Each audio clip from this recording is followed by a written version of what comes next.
¿cómo están? Soy Lorena y hoy quiero contarles acerca de cómo grupos y comunidades que están en riesgo por sus actividades o funciones políticas, públicas, sociales o humanitarias pueden acceder a una protección integral por parte del Estado a través de la Ruta de Protección Colectiva que busca salvaguardar los derechos a la vida, libertad, integridad y seguridad de comunidades y grupos.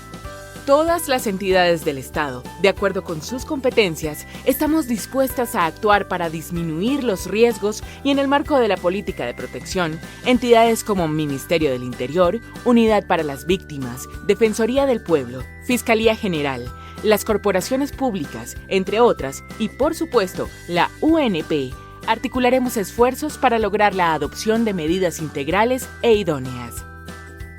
Vamos a hablar con algunas personas que desde su comunidad han afrontado riesgos y han requerido medidas de protección adecuadas a su contexto. Aurora, ¿cómo está? ¡Hola, Lorena! ¿Cómo está? Mientras llega al pueblo, cuéntenos, ¿qué sabe sobre riesgo? Lo importante es entender que el riesgo, además de individual, puede ser colectivo, debido a hechos que podrían causarnos daño como grupo o comunidad. Entonces, mira, dadas las condiciones del contexto donde vivimos, algunos grupos y comunidades estamos expuestos. Así que cuando se presente, debemos apoyarnos en las instituciones del Estado, informándoles los riesgos, amenazas y vulnerabilidades que nos aquejan, proponiendo a la vez posibles soluciones. Solo hay que conocer la ruta de protección colectiva. Así es. Y para esto, Moisés nos apoyará.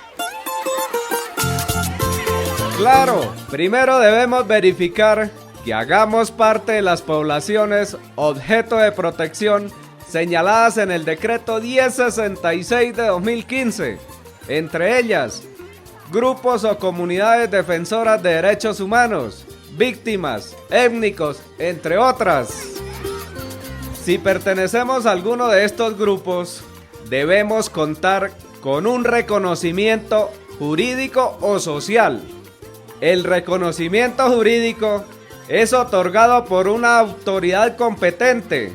Hace referencia a la existencia y representación legal del grupo.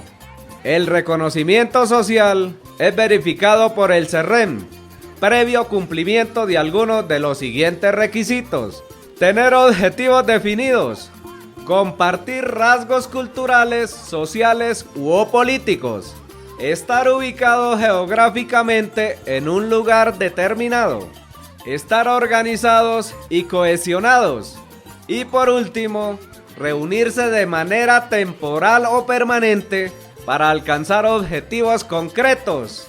Perfecto, está claro. Ahora veamos cuáles son los pasos para acceder a la ruta. Gregorio, cuéntenos. Bueno, Lorena, primero, solicitar el formulario de inscripción al programa en las sedes de la UNP u otra autoridad local o descargarlo en la página web www.unp.gov.co. Segundo, entregarlo en las sedes de la UNP o enviarlo al correo correspondencia@unp.gov.co, anexando fotocopia de la cédula del solicitante y o representante, reconocimiento jurídico del colectivo si existe, certificación de las denuncias ante las autoridades competentes si existe, y documentos que tengan sobre hechos en contra del colectivo. La UNP verificará la información y si cumple los requisitos, iniciará la evaluación de riesgo. Al estudiar el caso y consultando varias fuentes, se coordina con el colectivo la realización de un taller donde analizarán conjuntamente las amenazas, riesgos y vulnerabilidades, proponiendo medidas de protección para mitigarlas. Posteriormente, se diligencia el instrumento de valoración de riesgo colectivo y se realiza un precomité con las entidades competentes para proponer la hoja de ruta a presentar en el SERREM. En este espacio se definen competencias de cada entidad y temporalidad de las medidas. Por último, el Ministerio del Interior, a través de la Dirección de Derechos Humanos, realiza la evaluación y seguimiento a la implementación de las medidas. Gracias. Están claros los pasos, pero ¿cuáles son los tipos de medidas del programa de protección? Aurora, indíquenos. Entonces, mira, los tipos de medidas dependen de los riesgos del colectivo y lo identificado por ellos. Por eso, las medidas son distintas para cada caso, pero enfocadas en brindar protección individual a líderes, representantes o miembros del colectivo, construir o adecuar espacios para la protección del colectivo, llevar a cabo procesos de formación, solicitar presencia del Estado y sus instituciones en el territorio, diseñar estrategias de comunicación con entidades, promover medidas jurídico-administrativas, implementar estrategias para evitar las causas del riesgo, la amenaza, entre otras. Gracias.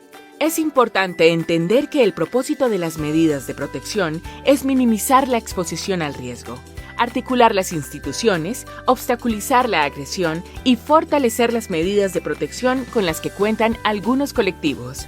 Ya conocemos en qué consiste la ruta de protección colectiva y que podemos solicitar protección al Estado, quien a través de sus entidades deberá realizar acciones que protejan los derechos de los colectivos que se encuentran en riesgo.